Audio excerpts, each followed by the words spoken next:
Welcome to the Gray Area. The Gray Area Media. We've obligated ourselves to be the voice for all communities, speaking on topics that include community, religion, education, politics, technology, sports, health, and wellness. The Gray Area Media is a platform created by longtime friends for the sole purpose of providing our communities with the ability to voice current, past, and modern-day issues. The Gray Area and its naming significance solely speaks to the area in which people shy away from speaking because of media-based constraints or contractual-based obligations.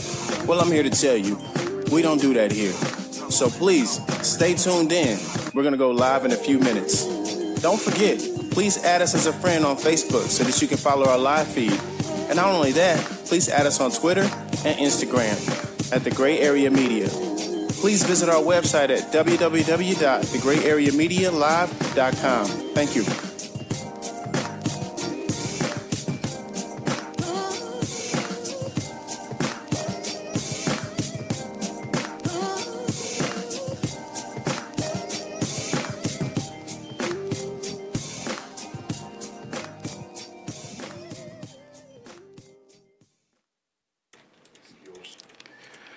Hello, viewers. We are live right now. This is The Gray Area, and this is your boy, Ray E. This is your boy, P. Wills. What's happening? And this is Ebony. Ebony's always in the building, y'all.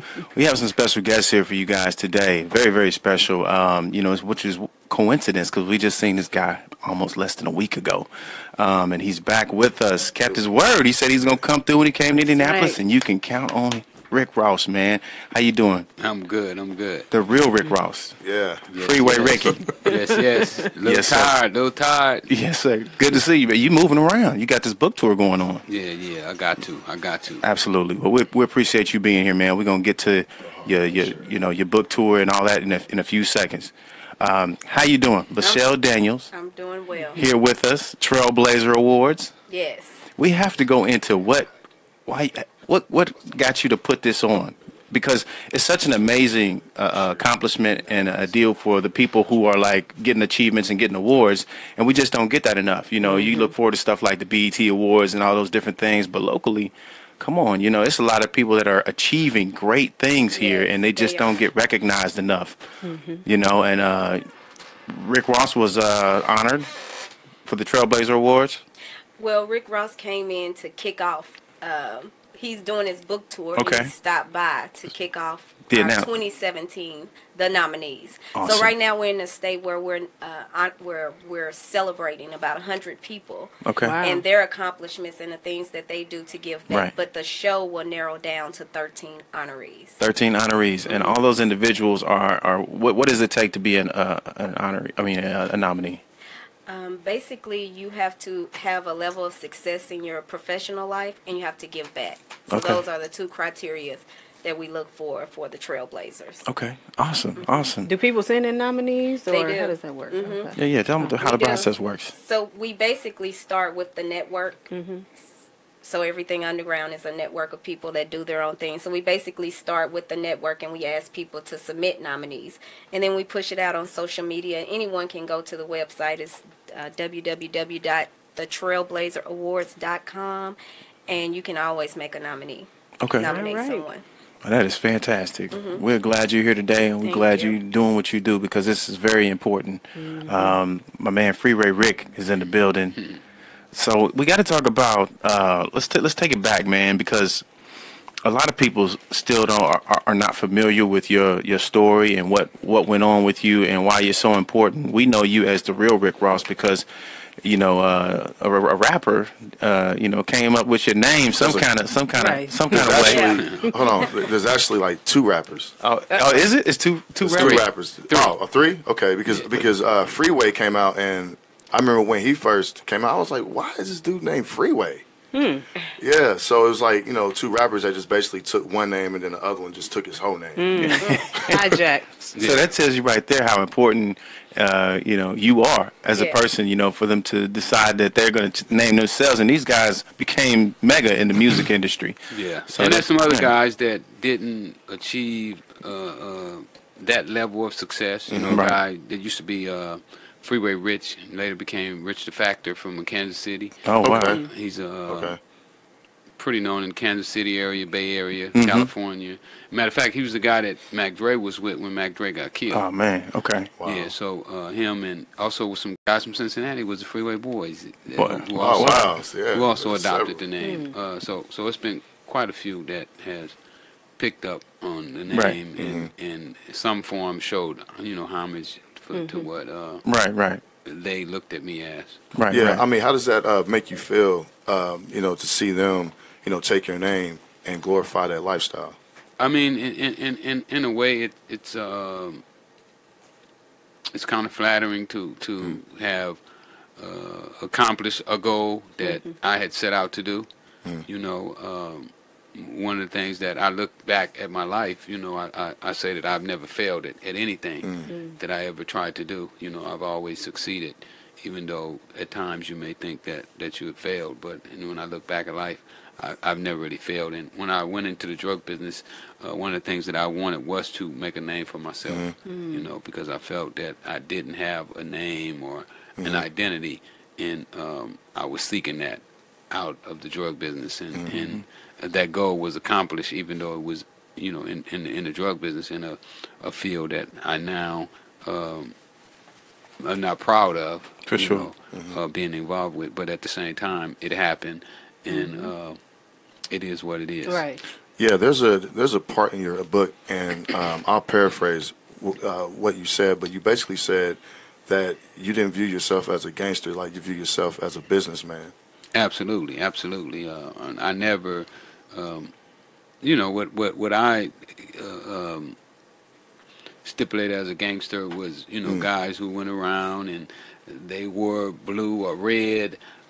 They fought over colors in neighborhoods. Wearing blue. Sorry. And I never considered myself one of those. At one time, I wanted to be a Crip, when I was like 12 years old. But as I became earlier and older and started to analyze what, the whole concept was behind it, then I said that wasn't something that I wanted to be a part of. Later on in life, when I had the opportunity of reading some of Tookie's writings, and then I understand Williams. how it began, that it wasn't to fight each other over colors, but to protect the neighborhood from people who were coming into the neighborhood, trying to do things to the neighborhood. Right. Yeah, I had read that today's equivalency, as far as how much money you made, would have been $2.5 billion. Wow. I read that in an article. Yeah. So how do you, because, young people, if they hear those figures, the first thing that comes to their mind is like, oh man, I'm in the wrong engineer. What do I need to be an engineer for? I can, how would you address the mindset of youth that may look at that and say, well, shit, Well, I don't think it's the business that made the money. It was the principles and the discipline that went into doing that made the money. The money was just a trophy. A lot of people, they put the money first and not the work. Well, what I did was I put the work first and waited on the money to come.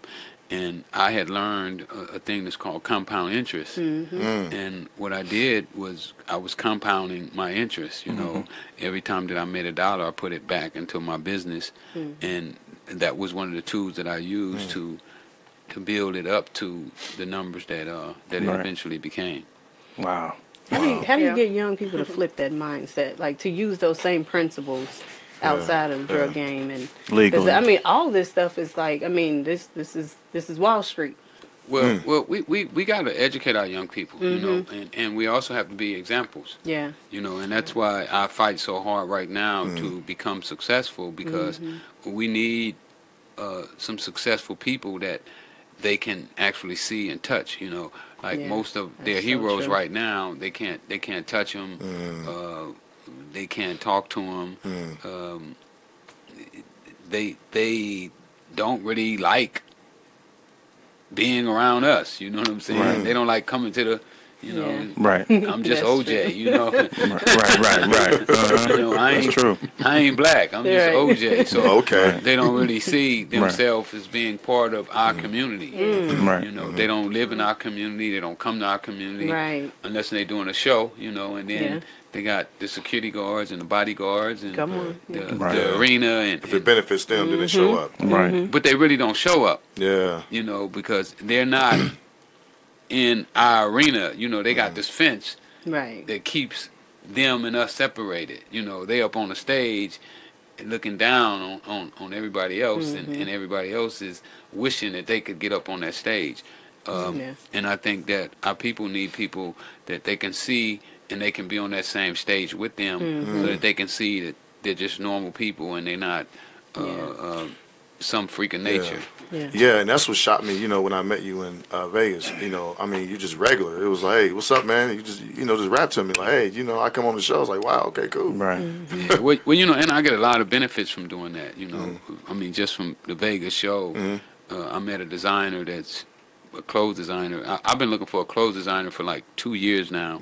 Somebody that could really intrigue my interest. You know, I met people that can design a few things, but they weren't doing things that was really special. You know, I wanted something special. Right. Well, in Vegas, I ran into this guy, you know, right there in the aisle that was really doing some special stuff that I thought was special. And in order for me to really put my energy behind it, I have to feel that it's a certain way. And being there in that aisle, meeting with people, shaking hands and taking pictures, you know, I ran into that person that gave me that feeling that, hey, you met somebody special. Wow, nice, man. We actually have a viewer that had a question, which is a very good question. We'll ask you that. Yeah, the viewer wrote, how close in relation would you compare a high-level, shrewd corporate business person with a high-level, shrewd business person in the street? Well, and could they swap places using the same principles? I think they could. I mean, because in the streets, you have to manage people. You have to handle a budget. You know, you can't. I think one of the rappers was saying that you can't spend all your re-up money. Right. You know? Right. Right. The same thing in corporate America. If you go in the bank and you take all the money out the bank and go buy houses and cars, you're gonna sink the business. So it's really similar. It's just a matter of us getting an opportunity. You know, most of us are not gonna get an opportunity. I mean, even guys that's not in the street, you know, people who went to college and did everything that they're supposed to do, still don't get that opportunity to go into corporate America and run these businesses. And that's because we don't own any businesses. You know? Right. Yeah. People who own businesses are gonna hire people who look and act like them. That's true. Yes. Right. Exactly. Absolutely. Exactly. Another question is there are people still trying to do the drug thing. You know, obviously, to me, I think it at one point became oversaturated, and people are finding new and different techniques to do it now. With what happened to you and your involvement in the 80s in regards to that, do you think that still survives today in some aspect? And do you think that, because I think what young people is like what Ebony was saying is that, you know, they look at what they're doing on a daily basis in their family, and then they get introduced to this money, and then they see that it's better ways to do that. Today, the nickel and dime, like I don't get it. You know, I don't get the nickel and dime, because I'm like, if I equate that to getting a job, to me, I would rather have a job. Right. You know, it's the drug game is different now. So, you know, what are your thoughts on that? Well, the drug game is probably going to always be around. Okay. I mean, as long as people want to be intoxicated, Yeah. you know, the drugs are going to be around. And humans are not the only animals that get intoxicated. Other Right. animals look for ways to get intoxicated. And I believe that long as there's a demand, that somebody's going to supply that demand. And Right. Right. yeah, you can say nickels and dimes, but if somebody is taking those nickels and dimes and stacking them, I mean, my first week in the drug business, I probably made maybe $20 my first week. Okay. But I stayed at it, and it eventually turned into what it became. And I'm sure that there's somebody else out there that has already done that, Right. and is continuing to do it. And I think that they're going to continue to do it. And our best way out of the drug war, I mean, out of our drug crisis, is to educate our children as young as we can. Right, right. Yeah, you know, I read somewhere where it said that you were making at one point like $3 million a day. No, I had days that I made $3 million. Not every day. My last 2 years, it went from anywhere from $1 million up to $3 million, and anywhere in between that. You know, like one day it might be $1.2 million, might be $2 million, might be 2.2, 2.5, and then it might be 1.6. You know, but it would never be less than $1 million. That I would be going through on a daily basis. My last 2 years in the business. Wow. I read that you didn't learn how to read until you were 28. Yes, in prison. I was in prison, totally illiterate. Would you attribute illiteracy to the way you chose to make money? Would you attribute that not just for you but anybody that's in the game, as far as the education piece or lack thereof? Absolutely. And how that really does Absolutely. feed into that mindset. Absolutely. I mean, when you can't read and write and fill out applications, it limits your opportunities of going in and say, for instance, before I started selling drugs, I would have gladly taken a job at McDonald's. You know, but once I started selling drugs, there was no way that I was going to go back. Yeah. You know, from making $1,000 a week to working $150 a week, Right. and turning over fries. Right. It just wasn't going to happen. Yeah. You know, I started Makes thinking sense. about owning McDonald's. So absolutely, I would say that my literacy, my likability to read and comprehend and fill out applications definitely played a role in me going to the drug business. It limited my opportunities of what I could do and what I couldn't do.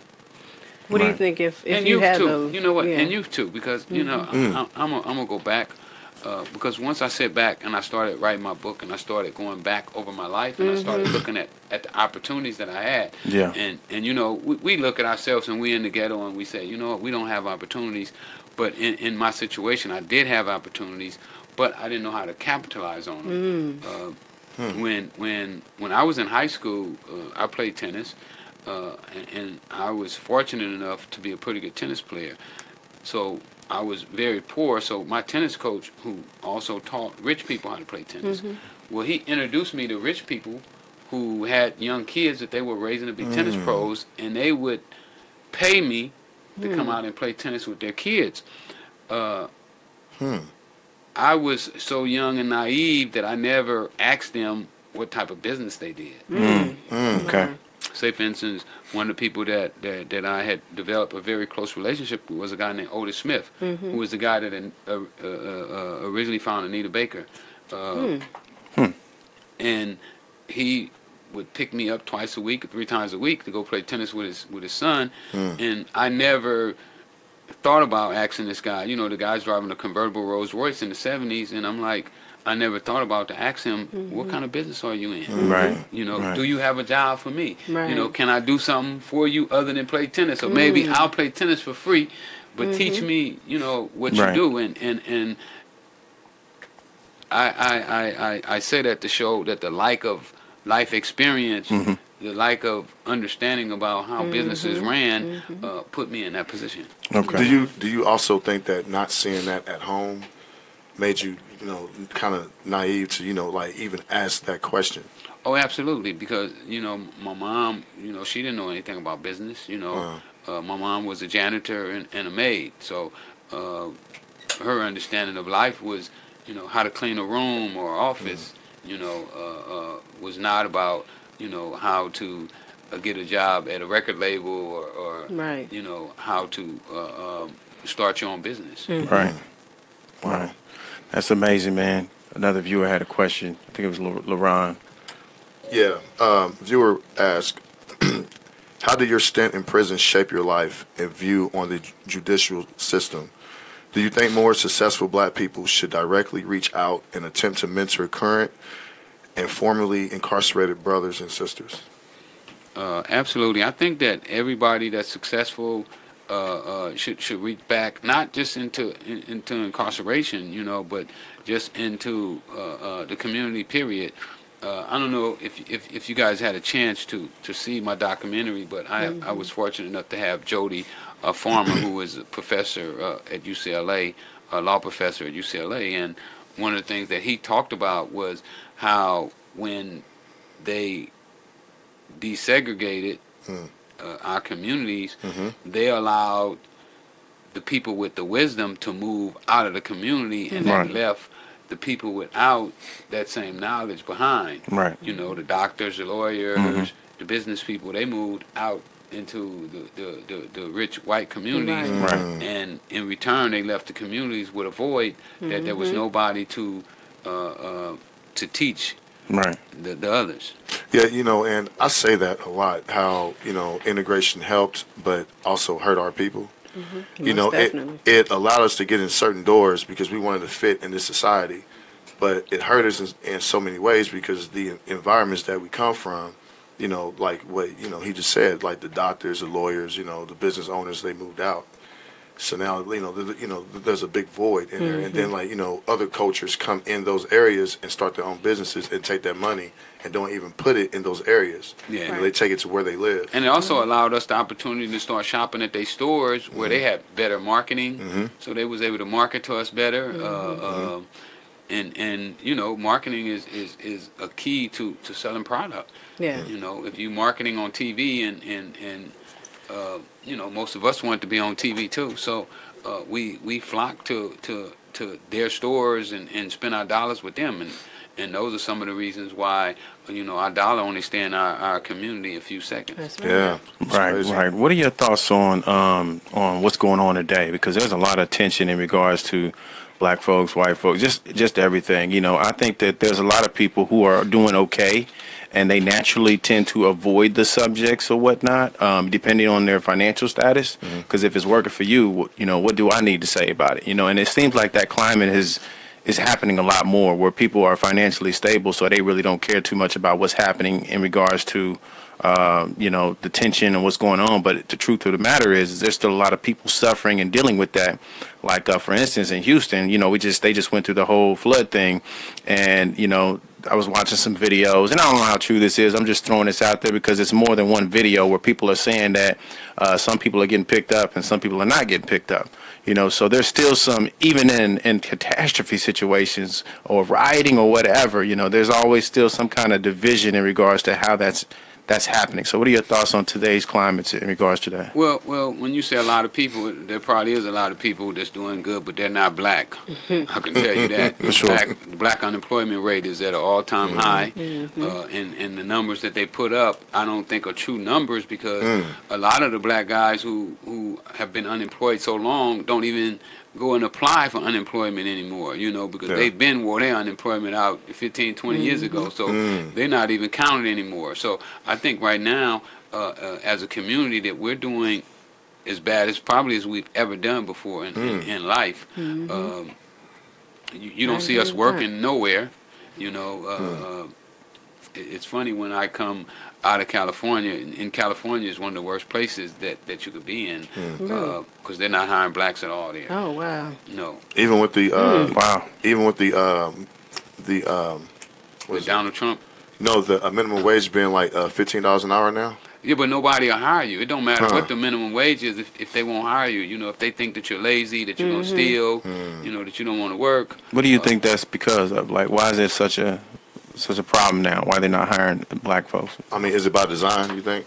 Absolutely. I think that the black male has been demonized.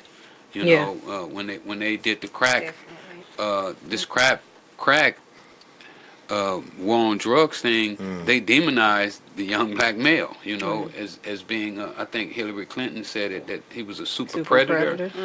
So when they put that jacket on him, they made them undesirable. You know, who wants to be around a super predator? You know, you never know what he's going to do next and when he's going to do it, and maybe he'll turn on you, you know. So when they put these type of jackets out on us, it puts us in a box. And I mean, that's how you can shoot a Trayvon Martin, even though he was unarmed. You know, he looked like a super predator. You know, he favored a super predator.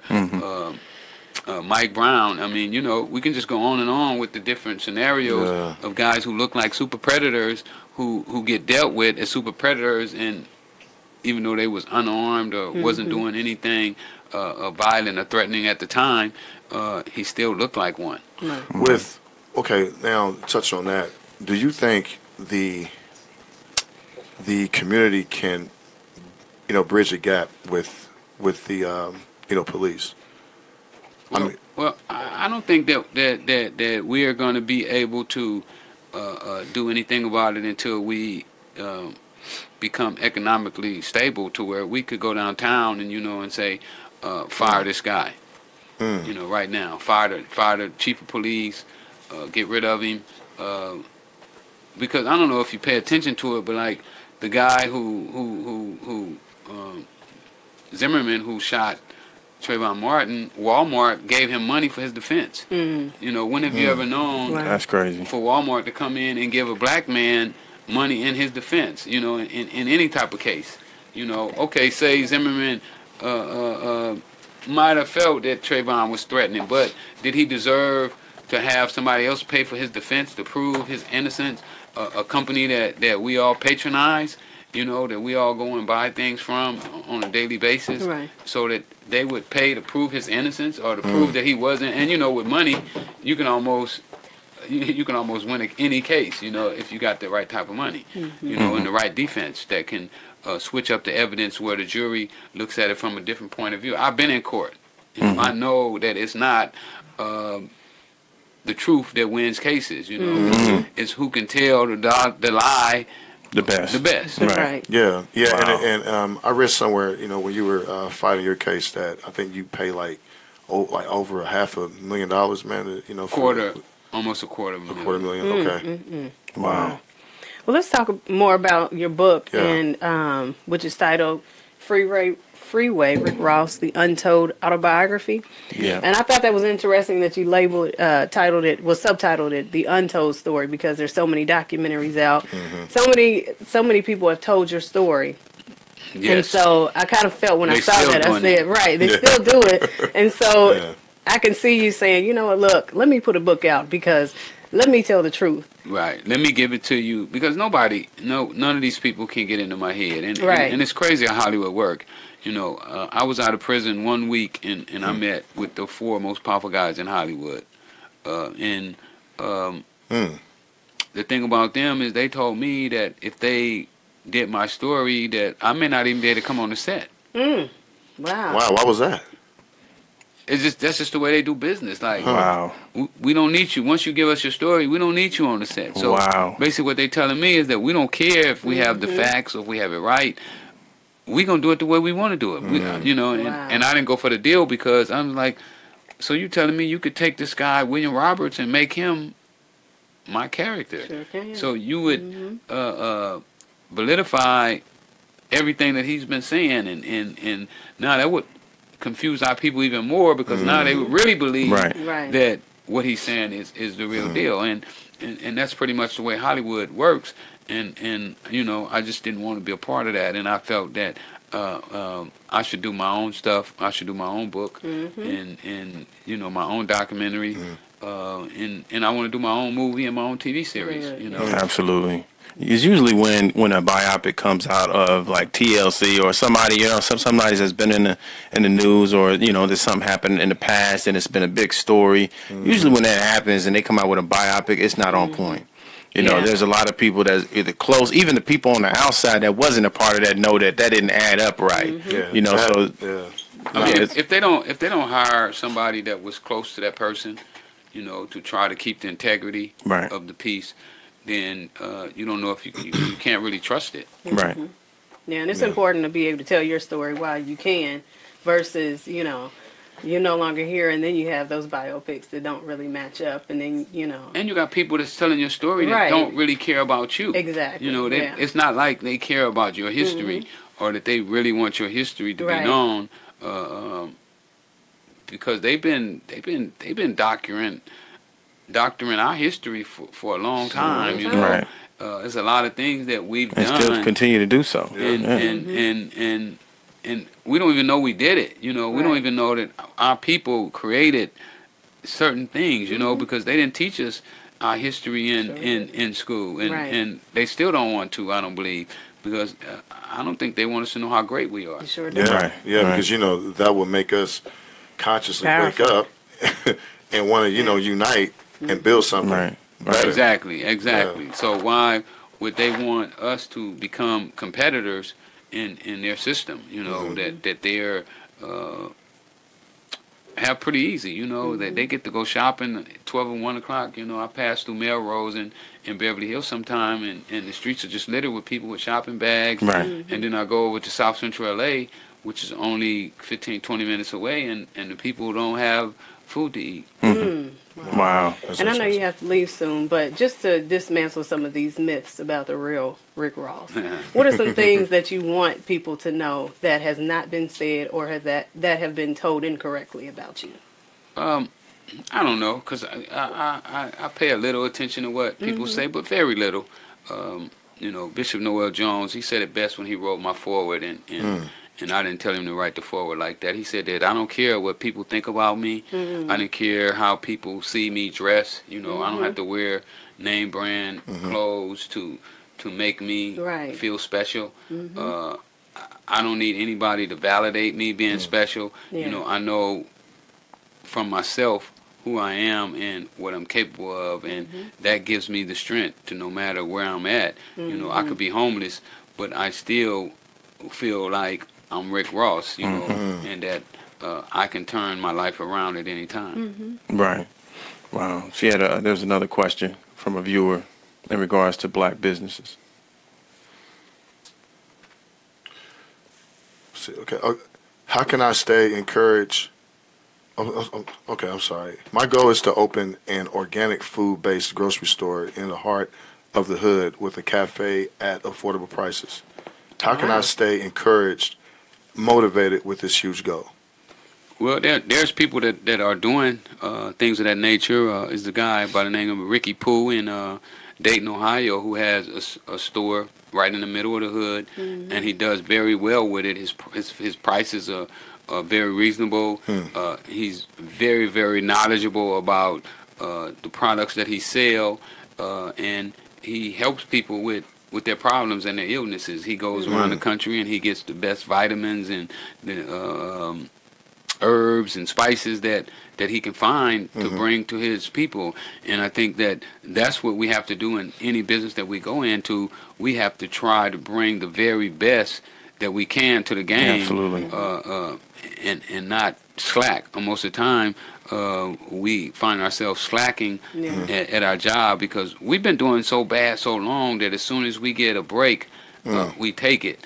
And sometimes, you know, that's not the right thing to do. Sometimes you have to keep pushing, even though you've been pushing a long time, and it feel like you should take a break, but maybe you shouldn't take the break right then. Maybe it should be, you know, another year or two before you slack up. You know, I've been out 8 years almost now. This month will be 8 years, the 29th, and I haven't taken a vacation, even though it looked like I've been on vacation. But I haven't really taken a vacation, you know, that I call a vacation, where I'll turn my phone off and, you know, I won't talk to nobody. I won't do anything related to my businesses because I haven't felt that I was in a position to take off yet. Right. Well, you know, another viewer asked, why is the government not being exploited more? Say that again. Why is the government not being exploited more? And I think they're talking about in regards to what they're on the drug scene, because the government is actually more involved than people know. You know, like the 80s was a huge time where they were actually pumping the streets and pumping the drug dealers with the stuff. No doubt.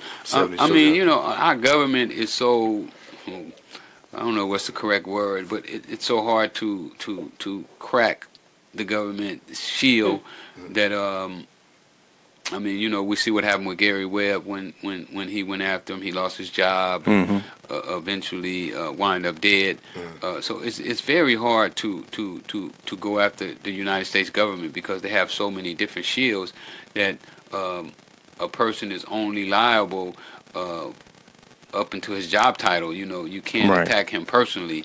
You can only attack his job title. Right. So that makes it really difficult to really go after the government. And then, you know, with classified documents and so forth, it's really hard to get to the facts when you're talking about dealing with the government. I mean, look at Donald Trump. You know, he'll come out and say that the Oval Office had more people than Obama, and clearly it was a lie. And I mean, it's just one thing after another, but nobody ever has been able to bring him to that, you know, to pin him down on it, or to make him pay any type of penalty. Right. So how can you do anything when you can't penalize him? You know, there's no penalty for their actions. You know, what Ronald Reagan and George Bush did and Oliver North, there was nobody. I mean, they could penalize Oliver North, but then George Bush pardoned him. So how are you gonna? I mean, what are you gonna do? So now they shred all the documents. Yeah. I mean, what do you do? You know. Right. It's like a cat and mouse game. Continuous. Yeah, you know, it's crazy, man, because, you know, they I mean, they do have like this pardon list that the you know, there's people on this list that the president, he can go through and pardon it. And you know that Marcus Garvey is still on that list. I mean, he has not been pardoned yet. And the only thing that they have on Garvey is like mail fraud or something like that. Yeah. It's crazy. With the Back to Africa movement. Tricky situation. Well, they're not gonna pardon him. You know, Obama could have did it. You know, Obama could have really set a tone for the crack law. You know, I mean, he did let out quite a few guys. I think, you know, maybe a couple thousand or something like that. But we have 600,000 men in prisons for nonviolent drug offenses. You know, and even himself admitted that the 100-to-1 crack law was racially motivated. Absolutely. Congress even admitted. The guy, I don't know if you saw my doc, but on my doc, the guy who actually wrote the law for the Senate admitted that he knew it was racially motivated when he wrote the law. Right. Wow. So when you have people coming forth like that, saying those type of things, and they don't do something about it, then that lets you know that this country is not about justification. You know, it's about doing whatever we want to do to who we want to do it to. Right. What do you think about the new heroin epidemic? I'm using quotes for a reason because Well, they call it an epidemic. right. Not the war on drugs. Exactly, right. Now it's an epidemic. So- but do you so- think that's by design? Well, I mean, the first thing you have to break it down and analyze it. They call the crack law the war on drugs. Why? Because there was more black guys involved. Right. Now, with the heroin epidemic, who's involved with the heroin epidemic? White Americans. White Americans. Right. So it's an epidemic. So that means that they get benefits. You know, they have what Medicare will pay for them to go to a drug treatment center. Right. So, you know, I mean, you just have to look at everything for what it is and do your own analyzation and make your own opinions. You know, like I said, it's hard for anybody to pin this government down, you know, the United States government. But we also know that they've always had laws in place to help hinder our development. You know, at one time, you know, 13th Amendment. in the 13th Amendment that you can still be a slave. But even, you know, they had laws before that was illegal to teach us how to read and how to write and how to educate ourselves. So, I mean, there's just so much that this government brings to us that is crazy. Do you feel like that there's still opportunity, and we kind of know the answer to this, but some people would want to hear that from you. Do you feel like there's opportunity for the African American in this day and time? Oh, absolutely. It's great opportunities for us. And we still have some trailblazers, you know, that's out here putting things together. One of the things that I'm really looking into right now is the medical marijuana field and the recreation marijuana industry, you know, that is taking place in California, my hometown, Colorado, Oregon, I mean, all over the country right now. And a lot of blacks who've been in it when it was illegal are being shut out now that it's become illegal. wow. Right. In California, they only had, I think it was 2 people who of color who had a license to own a dispensary. Wow. Which they're changing that now, but that's definitely an industry that we as a people should be looking into. They had an article on the front page of the LA Times, and they estimate that in LA, with California, the industry is going to be from 25 to $50 billion a year. So you're talking about a lot of money that's going to be generated. Right. Now, it's going to be, which end are we going to be on? Are we just going to be on the consumer's end? Because you know we consuming. Right. Oh yeah, Absolutely. yeah. Now will we also be on the other end? Are there certain stocks that you know Yeah, of well, I was just going to ask that too. that we could invest in? For the medical, I know I don't really know about the stock aspect of it. Right now, I'm getting everybody that I know geared up to go down and apply for the license. Because even if you don't take the license and use it, you can take the license and sell it later on. Say for instance, if you'd have got the license 7 years ago when they first gave them out, and you would have been applied and you got a license, that license, you could have sold that license last year from $4 million to $15 million. Whoa! Wow. Just having a license. Just having the license, you know, Wow. and not messing it up. You know, just keeping it in compliance. So Wow. it's definitely something that we should look into. Wow. For What is your ultimate goal from your for your book? Good question. Well, right now my goal is to do 100,000 copies. Okay. I believe if I do 100,000 copies, some of the people who've been ignoring the book will have to take notice to it. Absolutely. And recognize, you know, my entrepreneur skills. As if they don't know, right? They don't know. They don't know. They playing dumb. They don't. You know what they say? They don't know. They playing dumb. So I feel that that's still something that's out there that has to be accomplished. And my book, you know, what I tried to do inside the book was teach us from basically street level of how to become entrepreneurs. You know, and that you could start with basically nothing, and you can build it up. There it is. That's great, man. There it Also, is. you know, we got to talk about my girl China. I was just Man, going to say, Come on, China. Come on over here. She want me to do it. You want me to do it, China? You gonna do it? You gonna introduce the phone to him? You know, China got the phone that gives you burial insurance, unlimited text and talk, roadside. Yes, I was here with y'all's now. Y'all's hear me. I've got good information for us people. How you doing? You've been in the game for a long time. I've been seeing your name, The Real. You've been doing some things. Are you still here locally in Indianapolis? Yes, I'm in and out of Indianapolis on a regular. Wow. I don't let many people know this, but I'm going to put it out today. I have a young son who resides here and a grandson. Okay. So nice, okay. I keep my roots here. For sure. And I'm heavily invested in the Marion County Juvenile Detention Center. Nice. Awesome. Nice. Which trying to help our babies better themselves. Okay. So on a regular every year, The Real is Real. We feed them Christmas dinner Okay. in conjunction with Country Kitchen.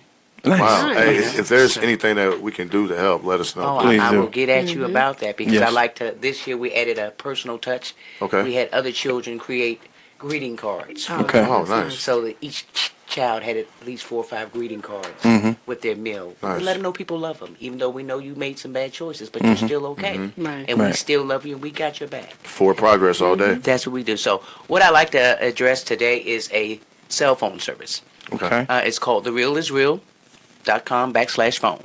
This phone for $50 a month includes 20,000 burial insurance, Okay. 100,000 accidental death insurance, 100,000 identity theft protection, roadside assistance, telemedicine for those of you who don't have medical insurance and you can't see a doctor. This is the new deal. I'm sure you've seen the commercials on television. You simply Skype a doctor or FaceTime them. They can legally write you a prescription, and we also provide a discount prescription with this phone. Now, all that with the phone, 4G LTE, unlimited talk and text, $50 a month. So no longer does your hoopty have to sit on the side of the road because you can't afford to have it towed. You're going to hit the app on your phone. So hold on, you How get did a you create phone. that? Yeah. You get a phone with insurance, health insurance benefits. That's a huge package. That's crazy. Yeah. That's an That's about to go berserk. Well, package. it came to be because we had some people who wanted to give back. Millionaires. Paul Mitchell Wow. is one. And a gentleman by the name of Kevin K.O. Cates, who's a young African-American brother who put up $2 million of his money to create a program called Bridge the Gap. So this is how this got started. So when Paul Mitchell and his other gazillionaire friends decided they wanted to give back and help people, they started looking at the GoFundMe page to see what people need. Okay. And they realized that everybody's trying to bury a loved one.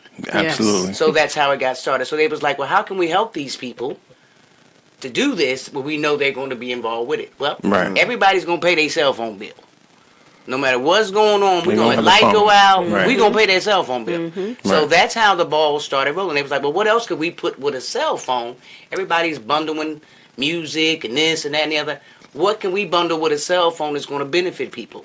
So they literally went out and purchased in bulk life insurance policies, burial insurance policies, roadside assistance, That's perfect. the telemedicine, the whole nine. So that $50 is literally paying for those benefits for you. There's no profit margin in this. This is strictly a humanitarian act to better our communities and help people. Can you give us that information again? Please go to www.therealisreal.com.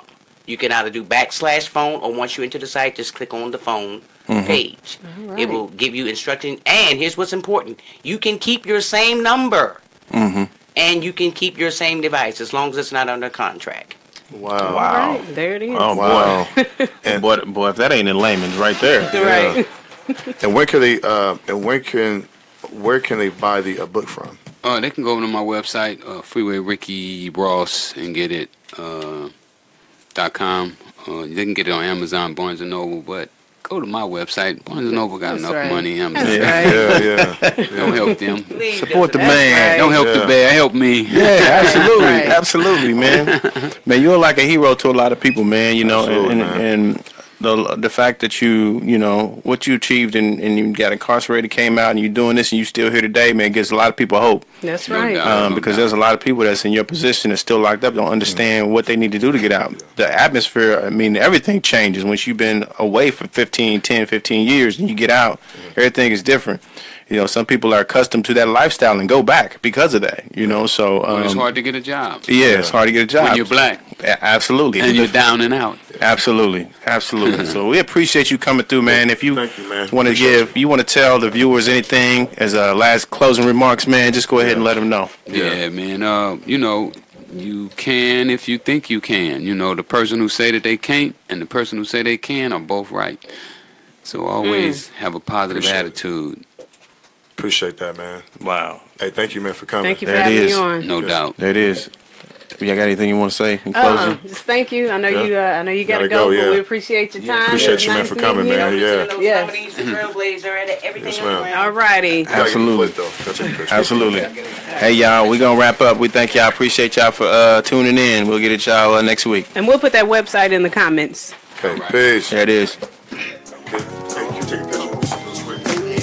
Welcome to the Gray Area. The Gray Area Media. We've obligated ourselves to be the voice for all communities, speaking on topics that include community, religion, education, politics, technology, sports, health, and wellness.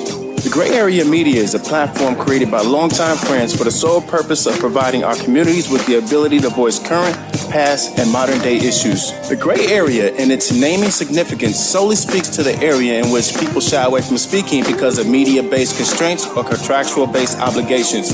Well, I'm here to tell you, we don't do that here. So please, stay tuned in. We're going to go live in a few minutes. Don't forget, please add us as a friend on Facebook so that you can follow our live feed. And not only that, please add us on Twitter and Instagram at The Gray Area Media. Please visit our website at www.thegrayareamedialive.com. Thank you.